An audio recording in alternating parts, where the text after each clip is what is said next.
Hello out there. This is your fellow grateful alcoholic addict in recovery. I am here to talk about the Buddhist recovery path. I have two books with me. One is called Recovery Dharma, How to Use Buddhist Practices and Principles to Heal the Suffering of Addiction. And another book called Refuge Recovery, A Buddhist Path to Recovering from Addiction, both of which place great emphasis on the idea of freedom. Here in Chapter 3 of Refuge Recovery, Recovery is Possible, starts off, freedom from the suffering caused by addiction is attainable if we are ready and willing to take responsibility for our actions and to follow the Eightfold Path. Recovery Dharma, the preface, the section, what is Recovery Dharma? It says, this is a program that asks us to recognize and accept that some pain and disappointment will always be present, to investigate the unskillful ways we have dealt with that pain in the past, and to develop a habit of understanding, compassion, and mercy toward our own pain, the pain of others, and the pain we have caused others due to our ignorance and confusion. That acceptance is what brings freedom from the suffering that made our pain unbearable. And then it continues on, and the section ends with, may you be free from suffering. So I just wanted to talk about freedom. What is freedom from suffering? What is freedom? I have an excerpt from a book. I couldn't find the actual book, but I just so happened to transcribe it into my notebook. It's from a book called Cynicism and Magic by Chogyam Trungpa Rinpoche. Chapter 11, Freedom. We are now going to discuss nirvana, or freedom from suffering. At the beginning, the notion of nirvana is simply wanting to be saved. Having heard the message of suffering and the origin of suffering, you then want to be saved from that suffering.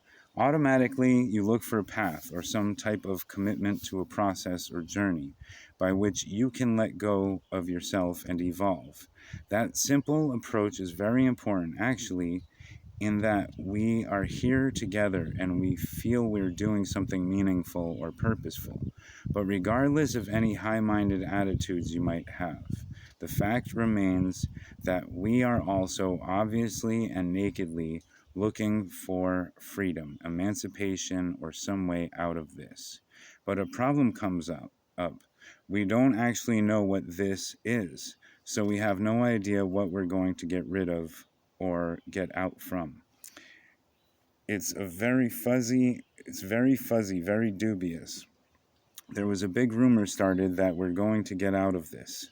There's a fire, so everybody runs, and not knowing who said there was a fire and how the fire began, we don't know where to go. But we have some kind of an alarm system that functions automatically, which triggers our system of paranoia. Obviously, it's a natural human or ape instinct to do something about it. So if anything is mentioned in terms of getting out, we leap out of our windows and trapdoors and we try to get out of this, not knowing what this is taking place or what this is at all. When somebody mentions freedom or pleasure or ecstasy, the automatic response is, let's do it, let's have it, not knowing who's benefiting from it or anything else. Instead of a lawyer's mentality or an investigator's mentality, there is impulsiveness. The love of luxury is the ultimate bliss or nirvana. Spiritually, that has become the problem here. In fact, nirvana does not mean you should take the attitude of holding on to freedom. Nirvana here is being free from the notion of freedom itself. Your first perception is that you can get away with anything. From today onward, I don't have to do anything at all. I can be a carelessly happy person spiritually, materialistically, or whatever. But then you see that pursuit is somewhat tricky and not so good. The Buddhist view of freedom is misinterpreted a great deal. According to an encyclopedia from 1937, nirvana is freedom from all pain, all suffering, and the total extinction of emotions. It is very interesting they had the word nirvana in the encyclopedia at all. This suggests that once you are freed, as far as Buddhism is concerned, you become a jellyfish. You can't hear, you can't think, you can't smell. You are reduced to a ball of ice. Looking is a sin. Listening is a sin. Any sense perception that you might indulge in is not good, according to this view. The Buddhist version of freedom is to be like a statue of a Buddha made out of cast iron. Well, I think you see the humor of that. Actual freedom is the complete opposite of that. You're awake and you're in a state of wakefulness. You expand yourself, open yourself constantly to the notion of imprisonment as well as to the notion of freedom. So you are in contact with hopelessness as well as hopefulness. There are all kinds of breakthroughs taking place. This awareness is due completely to the practice of meditation.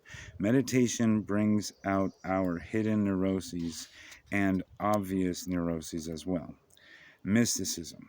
Then there's another aspect of freedom, the mystical experience, which in the Buddhist tradition is known as Tantra or Vajrayana. What I'm about to say will be just a teaser for you to stay on the path. Tantra approaches freedom from an entirely different angle and perspective. Here, freedom is communicating with your discovery of hopelessness and hopefulness through the practice of meditation. You begin to feel trust in yourself and trust in the universe up to a certain point. The Vajrayana notion of ultimate freedom is highly disciplined, yet it is highly undisciplined at the same time. The disciplined and undisciplined aspects work together simultaneously. There's a sense of trust in the freedom, particularly. Now we are getting into mysticism.